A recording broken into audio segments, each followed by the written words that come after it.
Hello viewers, today we are going to celebrate a very auspicious day in India. We are celebrating the birth anniversary of Swami Vivekananda, and along with that, to commemorate his birth anniversary, we are also celebrating the National Youth Day. So today a number of programs are arranged throughout the country, discussions, then seminars, talk show, cultural function, various types of functions are going on throughout the country to commemorate his birthday. And everywhere people try to preach about his thinking, about his outlook, about his dream of India. But so far as myself is concerned, I am a layman. I can't give you a big lecture regarding Swamiji. I never dared to do that even. But here I cannot resist myself, so I just want to share with you my feeling today about what I am thinking today. So far as Swamiji is concerned, he is actually not only a sannyasi, he is a warrior sannyasi. That means he did not embrace sannyas only for his own salvation. He always thought for his motherland, for the upliftment of the poor to poorest people. He always think about the sufferer. He always think about the unity and integrity of the country, about the revival of the cultural heritage, etc. So he is not only a sannyasi, he always he is thinking about a great India, his India of his own dream. So far as Swamiji is concerned, we can we can easily say that he is more than a communist because he said that in each and every living being, God is there. And if we help the poor and the poorest people, that is the real worship towards the mankind. So he always advised the people to help the poor, to help the sufferer, to help the downtrodden. And if there is no differences between haves and have-nots, if there is no differences on the basis of caste, class, religion, etc., then only it is possible to build up a strong India, an India of his own dream. And you remember another thing, that he always relied on young generation for the development of his own country. Actually, Swamiji himself, he is a young man because he died only at the age of 39 years. And still, we are very much astonished when we think what he had done only at the small span of his life. So really, he is Swamiji, and he is the unique personality whom the Mother India always he can be always regarded as the dearest son of Mother India. So far as young generation is concerned, so far as young generation is concerned, Swamiji himself said that a light is there, a light, a spark, a fire is there inside him. And this type of fire, or this type of what I can say, that probability is there in each and every human being. What we need only to inflame that fire, to try to use that fire for the constructive work. Okay, and that is why he said that for inflaming that fire, what you will have to do, you will have to concentrate in your own issues. You will have to concentrate in your study, in your work, in your thinking, etc.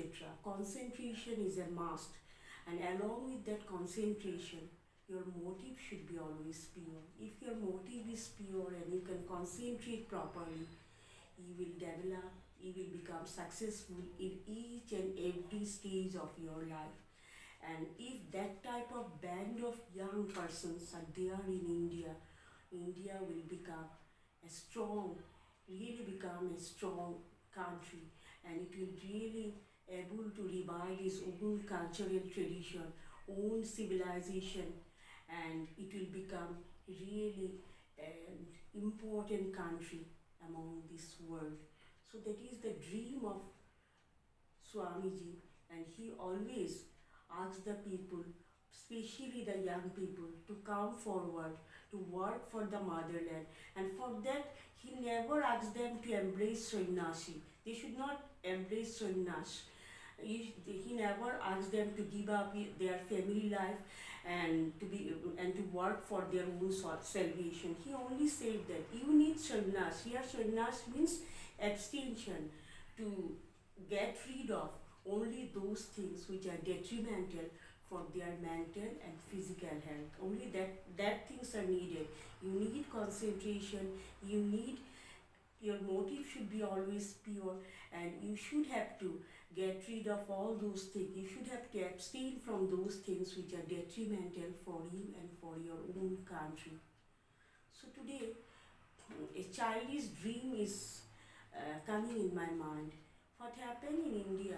In India, there are a number of students' organizations. That means most of the political parties, or every political parties, they have their own students or student organization, and they are inclined to that political party or ideology of that political party only.